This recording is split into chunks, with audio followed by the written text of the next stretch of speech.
again. Now, but the curiosity approach, now you often hear about the curriculum and how you can create your own curriculum. Well, for us at the curiosity approach, we believe that the child is the curriculum, because let's face it, no two children learn the same.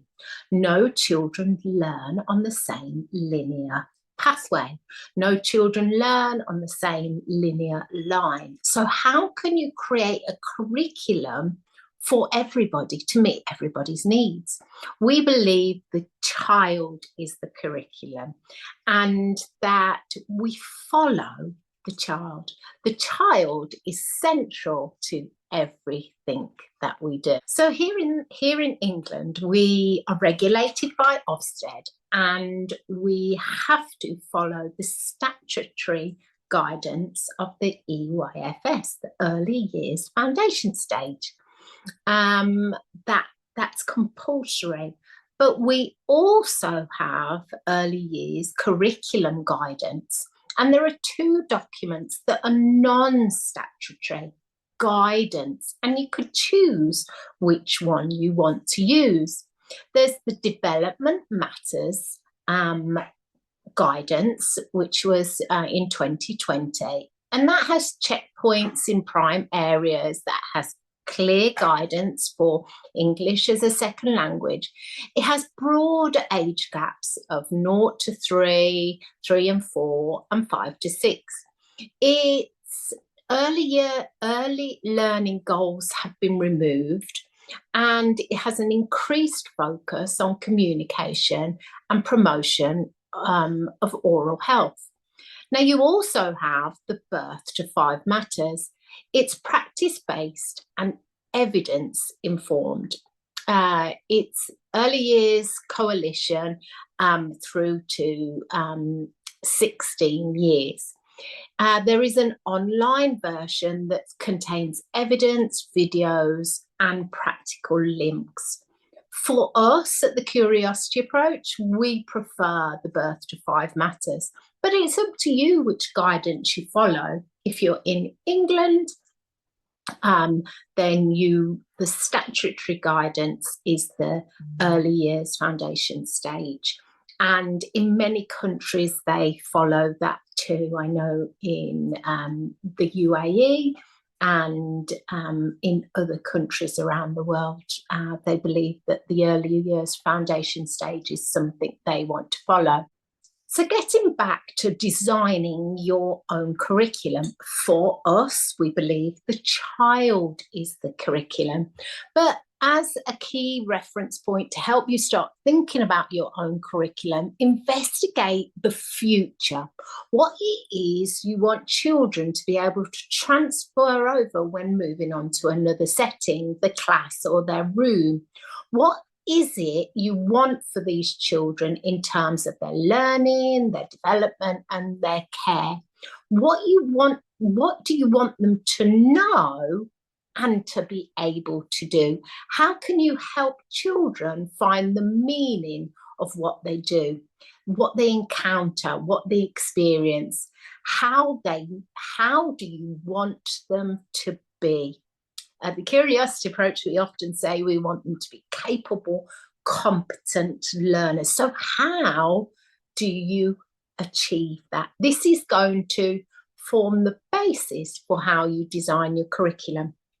As I said before, the Curiosity Approach, we believe the child is the curriculum because it will be different for every child, and we follow the child. The child leads the way. They're the pilots in their own play.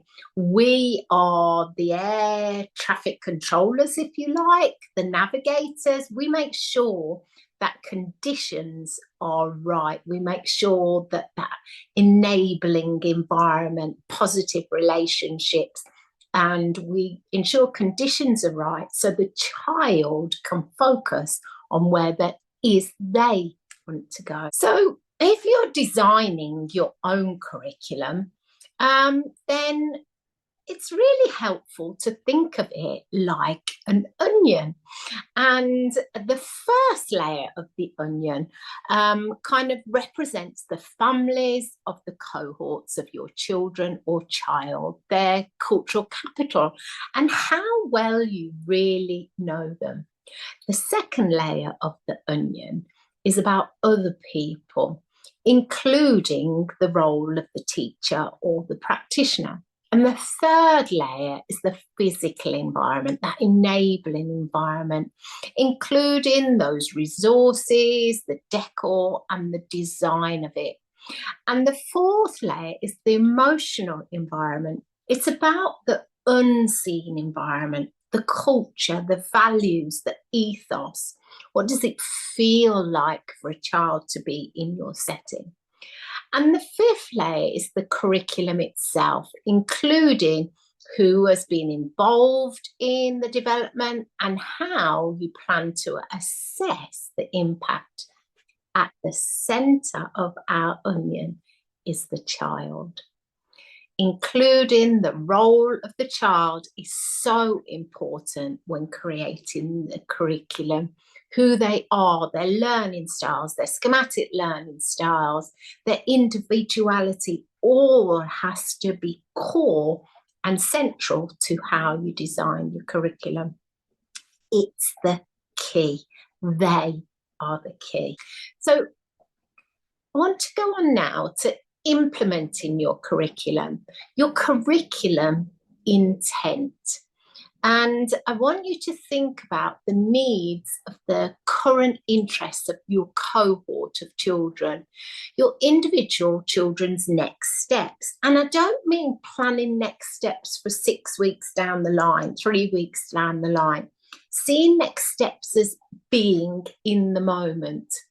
Maybe you do follow a topic or theme, or you know that you want to incorporate some festivals. Now, at the Curiosity approach, we don't follow topics and themes. We follow the rhythm of the year and the changing of the seasons.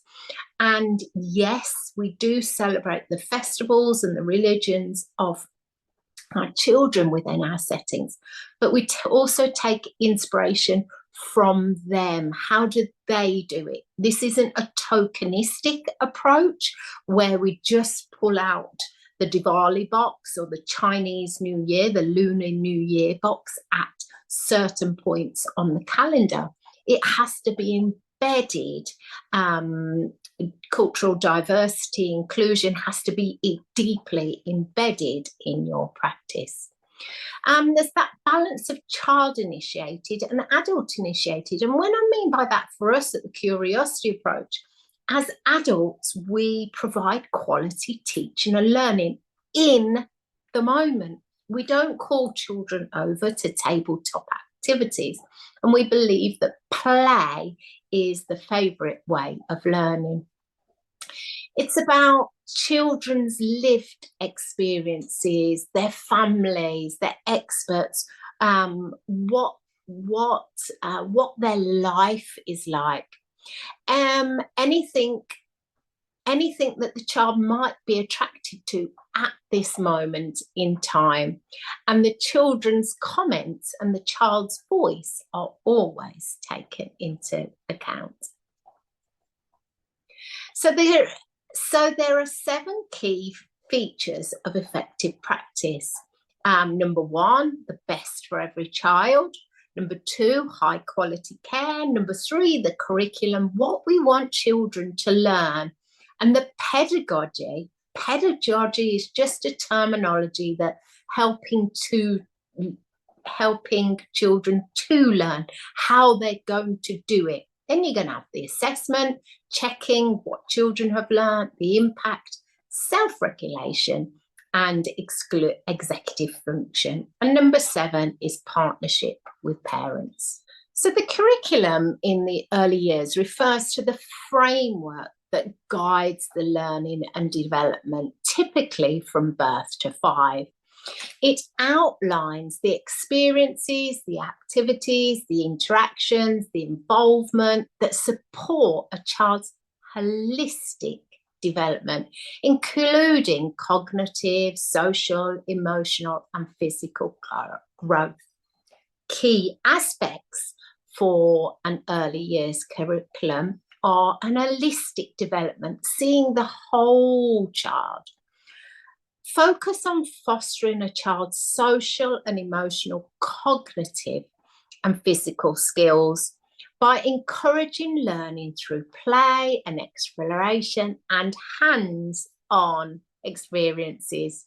So I've said it before, it's a child-centred approach and recognises that children all learn at different rates and paces and through different learning styles. Now, at the curiosity approach, we call these urges. Children have an urge to do something. And are you understanding and recognising what these children urges or schematic learning styles are? And provide opportunities for active engagement and personalised learning experiences. It's a play-based approach. So when you're thinking about the curriculum, it's about a thoughtful design, a pedagogical repertoire, a play-based learning which helps children develop self-regulation, amongst other benefits, adult-initiated, playful learning, which helps children acquire the skills and knowledge they need to succeed. Repetition and practice and fluency equal progress. Many children feeling special and giving children time. Repetition, repetition, repetition, allowing children extended periods of time to practice and embed all that learning. If we're just having activities out one day and then changing it the next, they're not being allowed the time to practice those skills. And repetition is key. It hardwires the brain. So effective pedagogy is a mix of different learning. Children learn through play, by adults modelling, by adults observing, by children observing each other, and through guided learning, encouragement, and direct teaching. And when we mean direct teaching, don't misunderstand. It's not about tabletop tasks. Direct teaching is being in the moment with a child. We provide so many quality teaching and learning opportunities for children. It's important to raise these up and recognise that there are hundreds of them during your early years day. Children in the early years learn through being with their peers, through group work, through sustained shared thinking. So sustained is for a longer period of time, shared is together, and thinking, cognitive thinking. And it doesn't have to be with a child and an adult. This could be a child and another child, especially if that other child is older. It's also about thinking about your well-planned, your consciously planned, your powerful learning environment. That means indoors and out, the holistic environment. The curiosity approach, we also talk about the unseen environment. As I've mentioned before, it's about your values, your culture. How does it make a child feel when they come into your setting? So important to remember how we define teaching in early years. Quality teaching and learning through questioning, through explaining, by encouraging, by showing, by being that researcher, exploring ideas together, by setting challenges and encouraging the child, by demonstrating, by providing narratives and facilitating children, by recalling events, and by communication and modelling language. It's also about the equipment and the resources you provide, the physical environment, the structure and the routine of the day that establishes expectations. Children need routines. Routines provide stability and safety. At the curiosity approach, we provide open-ended resources, loose parts, authentic materials, and allow children to move about the environment through indoors and out. The physical environment has removed all the overstimulation, the bright colours, a calmer environment. We also want to think about what do we know about the characteristics of effective learning, and thinking about these when you're creating or thinking about your curriculum. The characteristics of effective learning are playing and exploring, active learning, and creating and thinking critically. It's about the playing and exploring is about the engagement. Can I do this? The active learning is about motivation. Do I want to do this? And the creative and thinking critically is about the thinking. How do I do this? All this happens in the context of a warm, supportive environment and positive relationships with early childhood educators. So that's a brief introduction of what your curriculum might look like. Remember, think of an onion with many, many different layers. Who the children are, their experiences, their interests, the cohort of children. Think of the environment, whether that's the seen environment or the unseen environment. How does it make a child feel? Their learning styles, their interests, the schematic learning styles, their urges, and the centre of it all always has to be the child. Now, for us at the curiosity approach, as I've said lots of times throughout this, for us, the child is the curriculum. And so for us, we cannot create one fit all for 24 children in our class.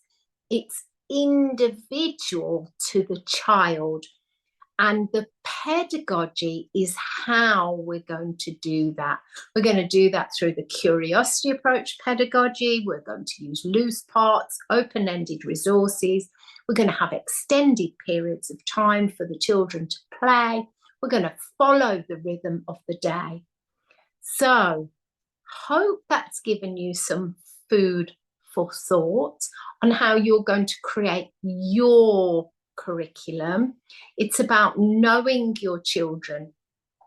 What do you want them to have achieved, and what do you want them to have gained while you're in your setting, and how are you going to do that?